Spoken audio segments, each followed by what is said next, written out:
Hello, and welcome again to Fat Free Film. I'm Joel Marshall. And I'm Kamala Lopez. And we are here today with Tana Frederick. And Tana, hello. Hi. And tell us, you have a new movie coming out, right? Called Hollywood Dreams. Mm-hmm. It's directed by Henry Jaglom. Yes. And I've seen it, and you really give a remarkable performance. Thank you.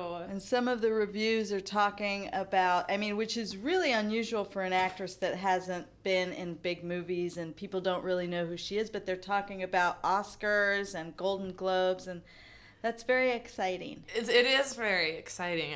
I'm stunned by it.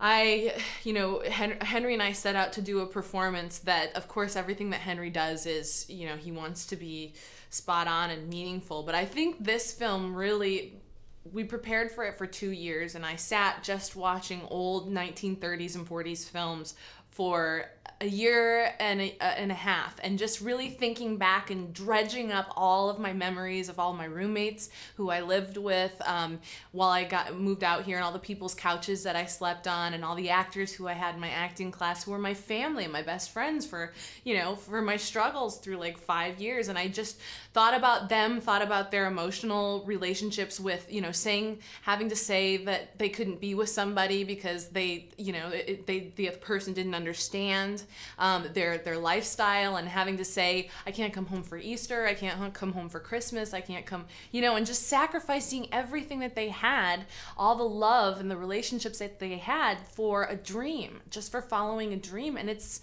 heartbreaking. So this is really an ode for me to my actors, my fellow actors, because it's definitely my friends times 200, but it is just a lovely recognition and acknowledgement of what they've gone through, and I really wanted that to come through in the movie. So over the next year and a half, he began writing the movie. We finally had a 134-page script. He uses bouncing off points. I researched a lot of old films, like I said, because we planned on this girl having an ideal of the Hollywood scene being the 1930s and the 1940s. So I was reading every biography I could get my hands on and studying all the great actresses and actors, and just really letting my body get into this sort of big acting that period embraced.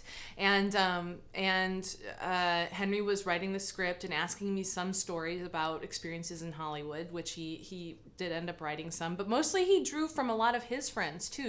He's a master storyteller, and he had been wanting to make a movie about fame since 1970 something with Jack Nicholson.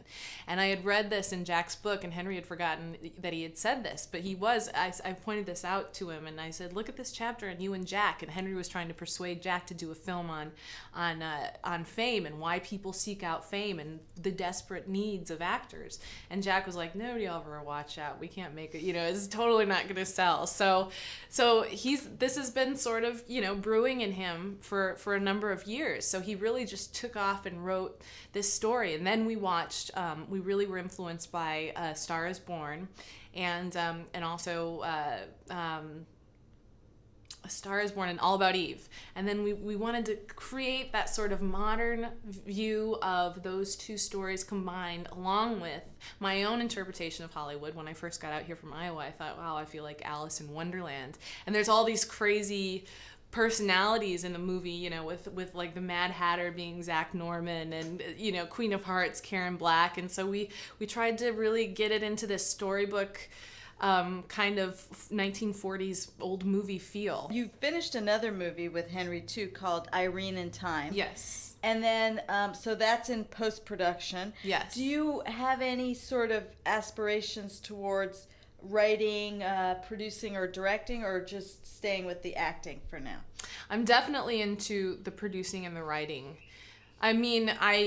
With Henry, I really realized, in this town, you can make things happen. You can have your dream project, and if you are willing to take it on yourself, there's nobody who you can blame for not receiving the kind of material that you want. You just have to make it happen yourself. And so, and Henry's he's the king of that, of having every single move under his finger. So I am working on 3 scripts right now, different ideas with people, co-writing. I love the whole cooperation, team effort that goes behind making films. I mean, Henry was just a joy, and so I'm working with a couple other people on making films, and Henry and I are actually developing the next film. We have 2 films. We have one called Queen of the Lot, which is a follow-up to Margie after she's been famous and successful. What happens to her?